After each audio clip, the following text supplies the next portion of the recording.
The Gospel of St. Mark, chapter 4.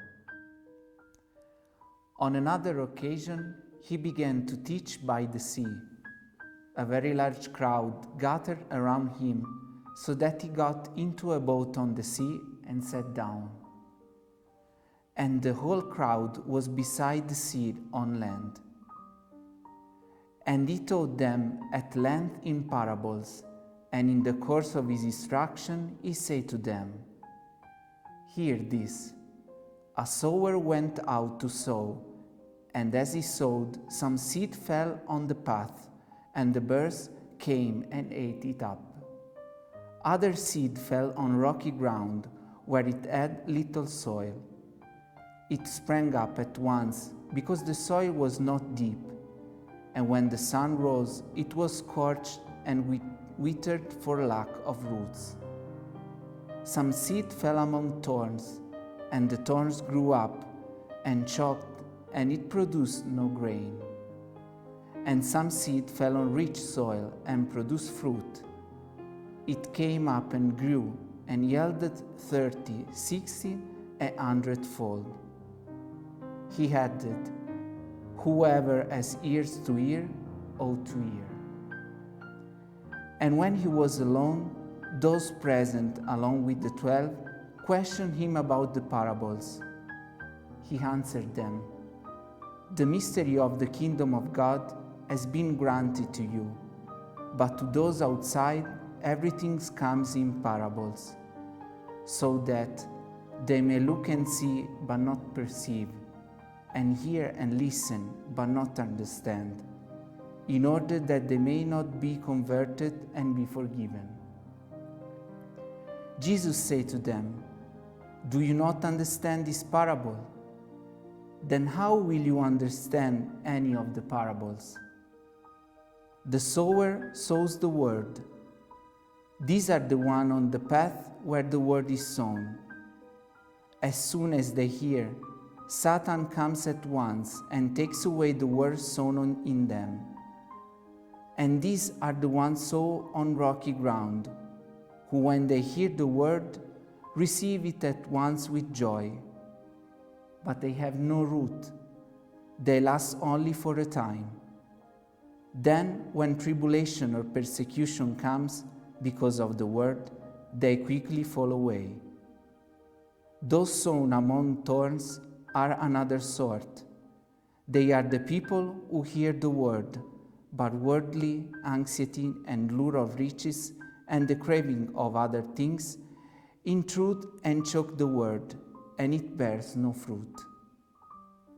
But those sown in rich soil are the ones who hear the word and accept it and bear fruit 30 and 60 and 100-fold. He said to them, "Is a lamp brought in to be placed under a bushel basket or under a bed, and not to be placed on a lampstand?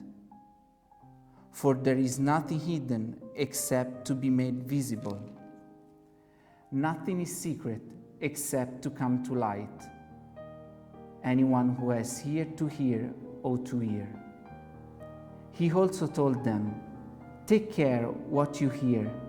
The measure with which you measure will be measured out to you, and still more will be given to you. To the one who has, more will be given. From the one who has not, even what he has will be taken away." He said, "This is how it is with the kingdom of God. It is as if a man were to scatter seed on the land, and would sleep and rise night and day, and the seed would sprout and grow. He knows not how. Of its own accord the land yields fruit, first the blade, then the ear, then the full grain in the ear. And when the grain is ripe, he wields the sickle at once, for the harvest has come." He said, "To what shall we compare the kingdom of God, or what parable can we use for it?